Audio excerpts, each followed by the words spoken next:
자, 여러분 교재에 그 본원적 수요와 파생 수요가 있습니다. 자, 본원적 수요는 예를 들어서 우리 생산물이 거래되는 시장에 있습니다. 자, 이 생산물이 우리가 거래되는 시장에서 대표적인 우리 부동산이니까 주택시장, 이 주택이라는 생산물이 거래되는 시장을 보면 되는데, 이 주택시장에서 이 주택에 대한 수요가 증가를 하고 있습니다.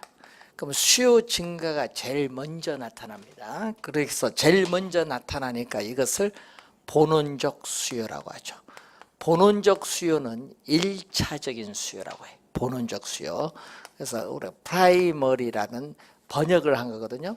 그래서 이 본원적 수요, 1차적인 수요라고 해요. 1차적 수요.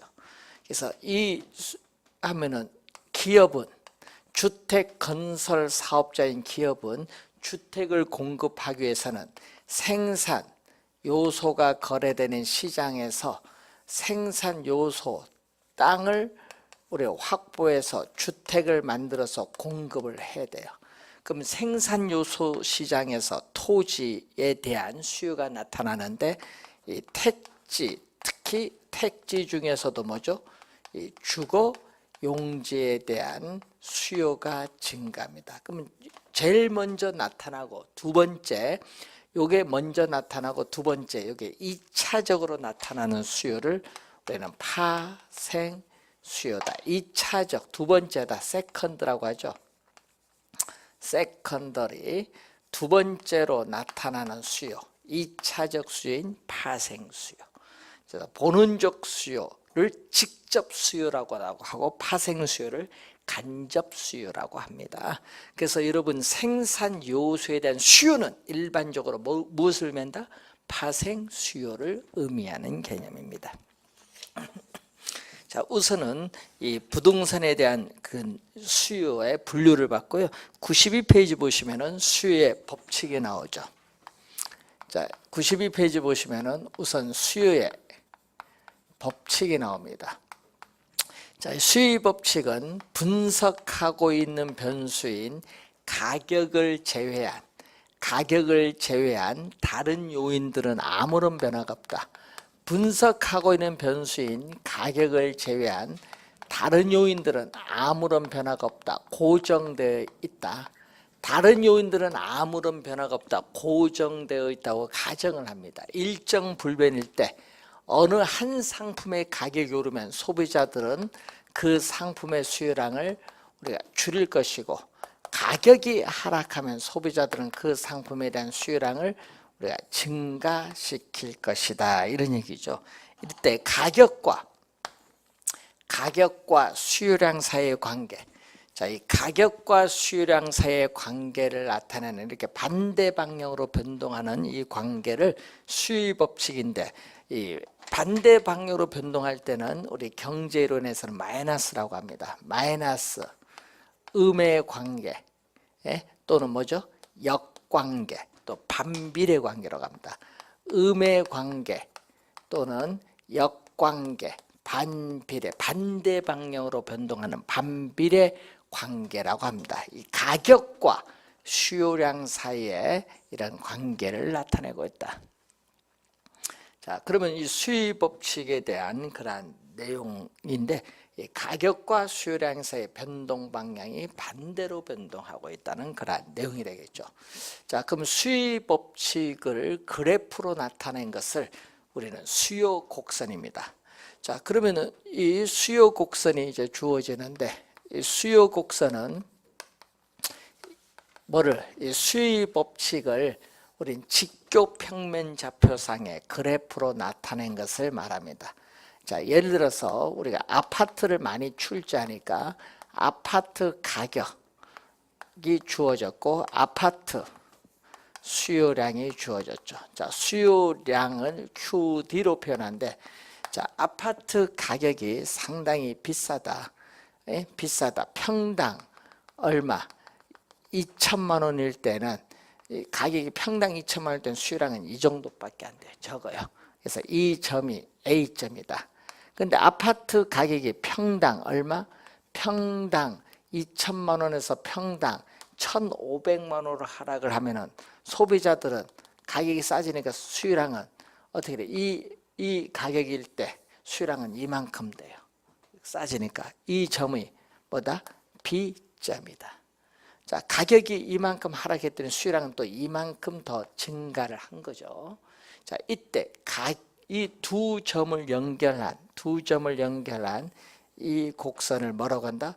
수요 곡선인데 수요 곡선을 D로 표현합니다. 그래서 이 수요 곡선은 일반적으로 오른쪽 밑을 향한 아래하 오른쪽 밑을 향하는 곡선이다. 그래서 수요 곡선은 일반적으로 뭔다? 우하향한다. 수요 곡선은 일반적으로 우하향한다. 자, 음의 관계, 역관계 염두시고 우하향한다는 얘기죠. 음의 관계, 역관계. 자, 그러면은 여러분 교재에 있어서 우리가 관련해서 2페이지에 보시면은 수요에 있어서의 거기 보충학습에 나오죠. 자, 가격이 이만큼 하락을 했죠. 자, 예를 들어서 가격이 이만큼 하락하면 수요량은 이만큼 증가했는데 이 가격이 변동은 이만큼 변동했어요. 이 가격의 변동에 따라 수요량이 이만큼 변동하는 것을 우리 뭐라고 하냐면 가격 효과라고 해요. 가격 효과. 자, 이 가격 효과는 이 대체 효과와 소득 효과의 합으로 구성됐습니다. 이 가격 효과는 대체 효과와 소득 효과의 합으로 구성됐습니다. 자, 예를 들어서 여러분이 어떻게 돼요? 우리가 아파트 가격이 하락을 하면은 대체 관계에 있는 빌라 가격은 상대적으로 비싸기 때문에 소비자들은 빌라 소비를 줄이면서 아파트 소비를 이렇게 늘립니다. 이것을 뭐라고 하죠? 대체 효과죠. 대체 효과. 그리고 아파트 가격이 하락을 하면은 소비자의 실질 소득이 높아져요. 실질 소득이 높아져서 소비가 증가하는 것을 소득 효과라고 합니다. 그래서 대체 효과와 소득 효과의 합으로 구성됐는데 대체 효과가 가끔 개념이 출제를 가끔 해요. 대체 효과 좀 주의해서 한번 보도록 하시고, 자, 93페이지 밑에 보시면은 수요량의 변화와 수요의 변화가 나오는데, 자, 시험 문제 원래 출제가 예상되는 부분이죠. 또 잘 알아둬야 될 수요량의 변화와 수요의 변화.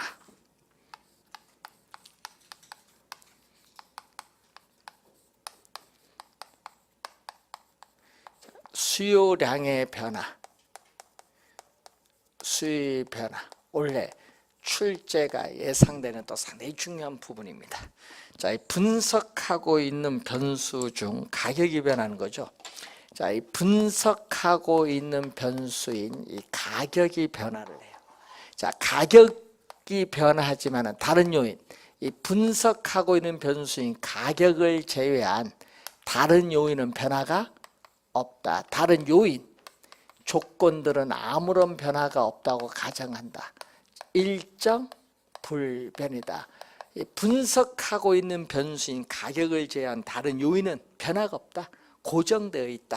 가정을 했을 때 단지 가격만 변해요.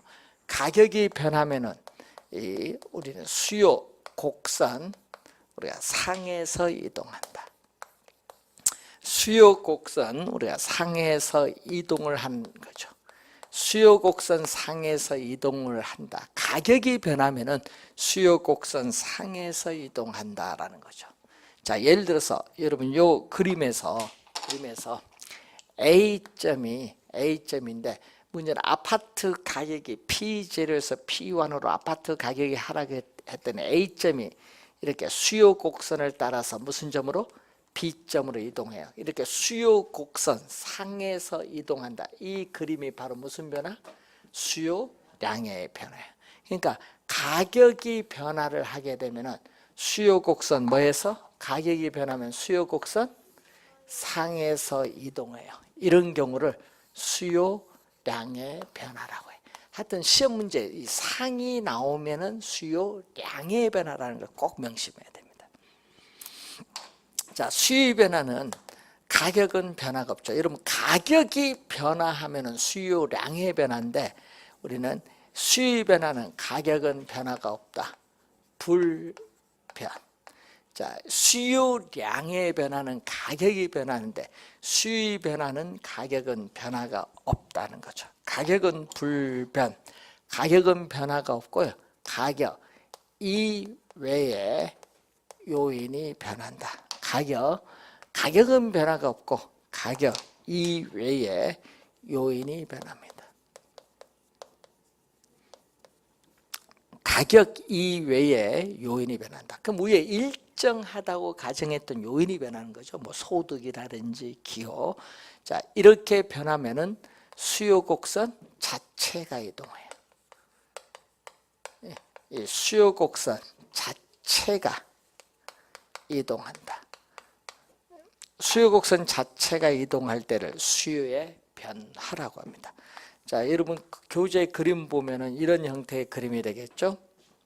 우리가 가격, 수요량. 자, 수요 곡선은 일반적으로 이렇게 우하향을 해요. 수요 곡선은 일반적으로 우하향하는데 가격은 변화가 없다. P0 가격은 변화가 없습니다. 지금 현재 수요 곡선과 만나는 점에서 지금 어떻게 돼요? 소비량은 Q0만큼 소비하고 있는데 가격은 불변, 변화가 없는데 어떤 요인에서 이제 수요 곡선 자체가 이동하죠. 그래서 동일한 P0라는 동일한 가격 수준에서 수요량이 증가해서 수요 곡선 자체가 우측으로 이동할 수 있고 또 동일한 가격 수준에서 수요량이 줄어들어서 수요 곡선 자체가 왼쪽으로 이동할 수 있어요. 동일한 가격 수준에서 수요량이 증가해서 수요 곡선 자체가 우측으로 이동을 할 때를 수요의 증가라고 하고 동일한 가격 수준에서 어떤 요인에서 수요량이 감소해서 수요 곡선 자체가 왼쪽으로 이동하는 것을 수요의 감소라고 하죠. 수요의 감소. 그래서 수요의 증가, 감소 상당히 중요한 용어인데 17에는 또 이 그림도 출제했거든요. 그림도 출제해서 수요 감소 요인 아닌 걸 찾는 걸 출제했어요. 또 24회 시험에 출제했었죠. 이건 또 25회 시험에 또 출제했고 또 지문상에 또 17, 8, 9회 계속 출제를 하고 자주 출제합니다. 올해 출제 예상이 돼요. 작년에는 공급 나왔기 때문에 올해는 수요 측면에서 출제가 올해 예상돼요. 작년 공급에서 출제했거든요. 그래서 잘 확인을 해야 될 부분. 자, 그러면 시험 지문에 또 많이 출제되는 용어가 바로 뭐가 돼요? 수요의 변화. 뭐를 물어요? 요인. 자, 수요의 변화 요인을 묻죠. 수요의 변화 요인. 자, 수요의 변화 요인을 묻는 겁니다. 수요의 변화 요인. 어떤 요인들이 있느냐? 자, 우선 대표적으로 뭐다? 소득이 있어요. 자, 여러분 소득 수준, 뭐 소득 분포 하여튼 소득이 나오면 이건 공급과 관련 없어. 수요입니다. 소득. 자, 우선 소득이 증가하면은 소득이 증가했을 때 소비자들의 수요량이 우리가 증가를 할 수 있고 감소를 할 수 있는데 자, 소득이 증가했을 때 소비자들의 수요량이 증가하는 상품을 우리는 정상제 또는 우등제라고 해요. 자, 소비자들의 어떻게 돼? 수요량이 오히려 줄어든다. 소득이 증가하는데 수요량이 줄어든 상품을 우리는 열등제라고 해요. 자, 여러분 소득이 증가했을 경우에 소고기에 대한 수요량은 증가하지만 돼지고기 수요량은 줄어듭니다. 그럼 소고기가 정상제라면 소고기에 대해서 돼지고기는 열등제라 이런 의미입니다. 자, 소득이 또 상당히 중요하죠. 소득. 그리고 또 시험에 많이 나온 용어 중에 기호, 소비자의 기호. 자, 최근에 소비자들은 단독주택보다는 아파트에 대한 선호가 증가하죠. 아파트 수요가 증가를 합니다. 이런 것은 선호. 예? 선호가 증가하면은 또 뭐가 증가한다? 선호가 증가하면은 수요도 뭐한다? 증가를 하지. 그럼 선호가 줄어들면 기호 선호가 줄어들면 수요도 감소를 하죠. 이 선호가 또 중요하고 또 시험 문제 또 많이 나오는 게 또 인구죠. 인구. 자, 인구가 증가하면 또 수요도 뭐한다? 그 지역의 수요도 증가하고 어떤 지역의 인구가 줄어들면 수요도 줄어들죠. 자, 최근에 제주도에 뭐가 돼? 여러분이 과거 한 30년 전에 인구가 한 2, 3만밖에 안 되는데 지금은 60만 가까이 되거든요. 더블. 그러다 보니까 이 문제가 생겨요. 자, 그 제주도라는 어떤 지역에 인구가 증가하니까 그 지역의 부동산 수요가 과거에 비해서 2배 이상 증가할 거 아니에요. 그러니까 가격이 폭등하지. 인구가 늘면 수요는 증가해요. 그 지역 부동산 수요가 증가하니까. 자, 요 시험에 많이 나오는 지문들이죠. 또 많이 나오는 지문 중에 또 요거 있죠. 소비자들의 미래에 대한 예상이 또 많이 나오잖아요. 소비자들의 미래에 대한 예상이 어떻게 되냐? 미래에 대한 예상, 기대. 자, 여러분이 조만간 가까운 미래에 조만간 아파트 가격이 하락할 것이라 예상되면 어떻게 돼? 가까운 미래에 조만간 아파트 가격이 하락할 것이라 예상되면은 현재 비싸니까 안 사지. 하락한다면 사야 될 거 아니야. 그러면 현재 시점 아파트 소비는 뭐한다? 감소해요. 미래에 대한 예상이 현재 소비에 영향을 주고 있습니다. 미래에 대한 예상. 자, 그리고 또 우리는 부동산에 대해서는 또 시험 지문에 많이 나온 게 금리가 많이 나오거든요. 주택담보대출 금리는 이자율이거든요. 금리는 이자율인데 주택담보대출 금리가 오르면 소비자의 뭐가 많아져요? 이자 부담이 이전보다 많아지거든요. 그러면 구매력이 어떻게 돼요? 부동산을 구입할 수 있는 구매력이 떨어져서 부동산에 대한 수요는 뭐한다? 줄어들어요. 자, 반대로 주택담보대출 금리가 하락하면 소비자의 이자 부담이 낮아지니까 구매력은 높아져서 수요는 증가하겠지. 자, 이런 문제죠. 또 세금이죠. 세금 중에서 여러분이 뭐 취득세라든지, 예? 자, 보유세라든지, 재산세나 종합부동산세, 또 양도, 소득세, 뭐 대표적이죠. 우리 부동산에 대해서는 이 세금을 뭐한다? 우리는 중과세하면은 또 소비자의 뭐가 높아져? 세금 부담이 높아지니까 부동산을 구입을 할 수 있는 능력인 구매력은 떨어져서 또 수요는 뭐한다? 수요는 감소한다는 그런 내용입니다. 세금이 뭐가 되면 감면되면은 세금 부담이 낮아져서 구매력은 향상돼서 수요는 증가하죠. 요 세금 금리 많이 나오죠. 부동산에 대해서는. 자, 이런 내용이 또 우리가 있고 또 규제. 자, 여러분 투기 과열 지구를 지정한다든지 투기 지역을 지정한다든지 주택 거래 규제가 강화가 되면은 황금성이 떨어져서 수요는 감소합니다. 주택 거래 규제를 완화하면 황금성이 높아져요. 그러면은 수요는 증가합니다. 이 규제를 강화하느냐 완화하느냐 이게 또 상당히 중요하죠. 주택 거래 규제라든지. 자, 그리고 대체재 보완제의 가격인데, 자, 여러분 연관된 상품이죠. 연관제, 대체재 보완제와 같은 연관제. 이게 바로 연관제라고 하죠. 연관제. 여러분 해당 상품이 아니라 연관제인 대체재나 보완제의 가격이 변화하면은 달라져요. 자, 여러분 시험 문제에 우리가 많이 나오잖아요. 우리 대체재인 아파트 가격이 어떻게 돼요? 상승하면 어떻게 돼요? 여러분 대체재인 아파트 가격이 상승하면은 무슨 시장? 오피스텔, 아파트와 여러분 대체재는 두 상품의 효용이 비슷하기 때문에 어느 걸 이용해도 관계없는 상품이에요. 자, 그러면 아파트 오피스텔인데 또는 아파트 빌라 아파트 단독주택 뭐 이런 게 대체제인데, 자 우리 시험에 오피스텔로 많이 내요 요즘에 보니까. 그래서 오피스텔로 한번 따져볼게요. 오피스텔 가격, 오피스텔 수요량인데 수요 곡선은 일반적으로 우하향인데 가격은 변화가 없어요. P0일 때 지금 Q0만큼 소비하고 있어요. 그런데 문제는 대체제인 아파트 가격이 오르면 어떻게 돼요? 여러분 대체제인 아파트 가격이 오르면 오피스텔 시장에서 어떻게 돼요? 오피스텔 시장에서 아파트 가격이 오른 것만큼 오피스텔 가격은 시장에서 변화가 없거든요. P0 변화가 없는데 상대적으로 아파트 가격이 오른 것만큼 싸 보이거든요. 그래서 소비자들은 동일한 가격 수준에서 오피스텔에 대한 수요를 뭐한다? 증가시켜요. 이렇게 오피스텔 수요가 증가를 하기 때문에 오피스텔 수요가 증가하면 오피스텔 가격은 수요가 증가하면 오피스텔 가격은 뭐한다? 상승한다. 이것을 우리는 시험에 21회, 26회 시험에 출제해서 오피스텔 가격은 하락한다로 21회, 또 상승한 건 26회.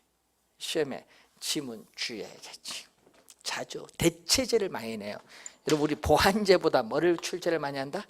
대체제. 그럼 보완제는 예를 들어서 자 보완제, 자 보완제 커피 가격이 오르면 어떻게 돼요? 여러분 보완제인 커피 가격이 오르면 또 뭐에서 따져야 돼? 프림 시장.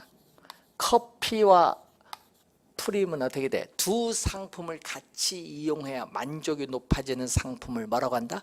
보완제. 그러면 프림 시장에서 프림 가격, 프림에 대한 수요량, 수요 곡선은 일반적으로 우하향한데 가격은 P0에서 지금 프림은 Q0만큼 소비하고 있어요. 자, 커피 가격이 오르면은 수입업칙에 따라 커피 수요량은 뭐 한다? 감소를 해요. 감소하는데 그럼 같이 넣어 마시는 뭐도? 프림 수요도 줄어들죠. 동일한 가격 순에서 프림에 대한 수요량이 줄어들어서 수요 곡선 자체가 이렇게 왼쪽으로 이동해요. 수요의 무슨 요인? 감소가 되는 거예요. 자, 이런 것을 이제 여러분 상품 놓고 생각하는 게 좀 쉽습니다. 특히 시험에는 뭐를 많이 출제한다? 우리는 시험에는 대체제를 많이 해요. 대체제 시험에. 그러니까 대체제를 공부 많이 해두셔야 돼요. 본 시험에는요, 우리 출제원들이 대체제를 많이 내는 것 같아요. 보완제보다. 이유가 있겠죠. 그래서 대체제를 공부 잘 해두시면 될 것 같습니다. 자, 그래서 그 관련해서 이제 여러분이 수요 관련된 내용이 98페이지까지 이제 설명되고 있고, 자, 99페이지 보시면은 공급 이론이 이제 나오고 있습니다.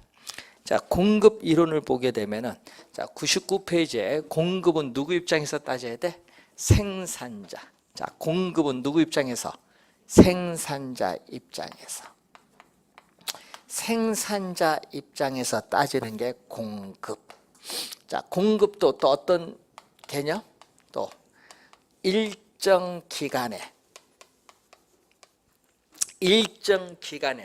생산자들이 뭐를 갖추고?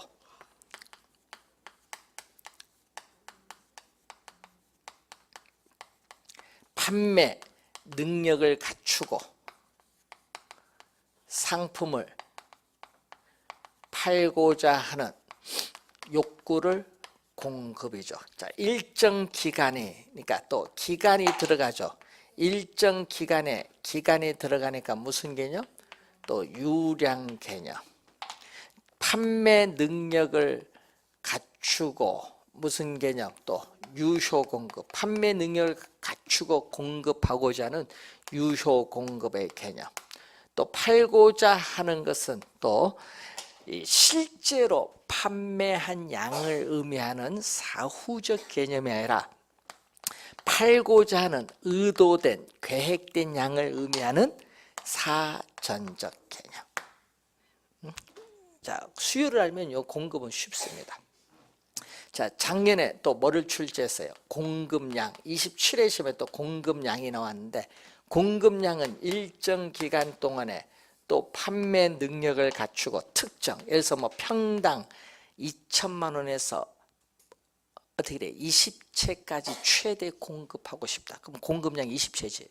그래서 특정 가격 수준. 자, 특정 가격 수준에서 상품을 팔고자 하는 무슨 수량? 또 최대 수량을 공급량. 자, 일정 기간에 판매 능력을 갖추고 특정 가격 수준에서 상품을 팔고자 하는 최대 수량을 공급량이라고 합니다. 자, 부동산 공급의 특징. 거기 보시면 세 번째 우리는 어떻게 돼요? 공급에는 어떻게 돼요? 시간이 걸려요. 여러분 택지를 조성해서 공급하기까지는 시간이 오래 걸리고 또 건물을 착공해서 완공해서 공급하기까지도 시간이 오래 걸리죠. 그래서 부동산 공급은 뭐가 존재한다? 시차가 존재한다. 꼭 기억해야 됩니다. 부동산 공급은 뭐가 존재한다? 시차가 존재한다. 그걸 체크해 두시면 되겠죠. 2번 지문에 나오죠. 자, 부동산 공급의 종류는 크게 두 가지로 지금 나오고 있는데 토지 공급과 주택의 공급인데 토지 공급은 이미 배우셨어요. 부증성의 특성에 의해서 3교시 때 배웠죠. 토지의 물리적 공급은 부증성에 의해서 물리적 측면에서 토지랑 불변, 그리고 경제적 공급을 용도적 공급인데 용도의 다양성의 특성에서 토지 용도의 전환을 통해서 경제적 공급은 뭐다? 가능하다. 요거 이미 배우셨던 용어. 아까 부증성을 염두에 두시면 되겠고, 자, 그리고 100페이지 오시면은 주택 공급이 나오죠. 자, 주택 공급을 보면은 이 얘기입니다. 자, 주택 공급을 보면은 주택 가격이 주어졌는데, 자, 이때 단기에는 주택 공급이 고정됐으면 착공해서 완공할 수가 없지. 단기에는 주택 수요가 증가하더라도 공급은 뭐다? 변화가 없어요. 왜? 시차가 있기 때문에. 단기 주택 공급 곡선은 뭐가 돼? 완전 비탄력적인 무슨 형태? 수직선. 그럼 단기에 주택에 대한 수요가 증가하더라도 바로 즉시 공급을 늘려줄 수 없어요. 단기는 뭐죠? 저량이죠. 현재 시점에 주택의 양은 변화가 없다. 현재 시점이니까 무슨 공급? 저량이야. 저량에 대한 공급 곡선입니다. 근데 장기로 가면 다르죠. 자, 장기로 가면은 착공해서 일정 기간이 지나면 완공돼서 공급이 뭐한다? 증가를 하죠. 자, 여러분 주택에 대한 수요가 증가하면은 바로 즉시 공급이 안 되니까 주택 가격이 뭐한다? 이렇게 오르죠. 주택 가격이 오르면 어떻게 돼? 일정 기간이 지나면 이렇게 주택 공급이 뭐한다? 증가하죠. 그래서 장기 주택 공급 곡선은 뭐다? 우상향, 오른쪽 위로 올라가기 때문에 장기는 일정 기간이 지나 완공되기 때문에 무슨 개념? 유량. 장기는 유량 개념, 단기는 저량 개념이에요. 그래서 여러분이 단기에 주택 공급 곡선이 수직선이라는 것은 단기에 주택에 대한 수요가 증가하더라도 공급을 늘려줄 수 없기 때문에 그래요. 자, 그 개념을 알아두시면 되겠고, 100페이지 밑에 보시면은 또 시험에 많이 나오는 또 용어가 나오죠. 작년에도 또 지문에 또 나왔죠. 단기는요. 자, 여러분 단기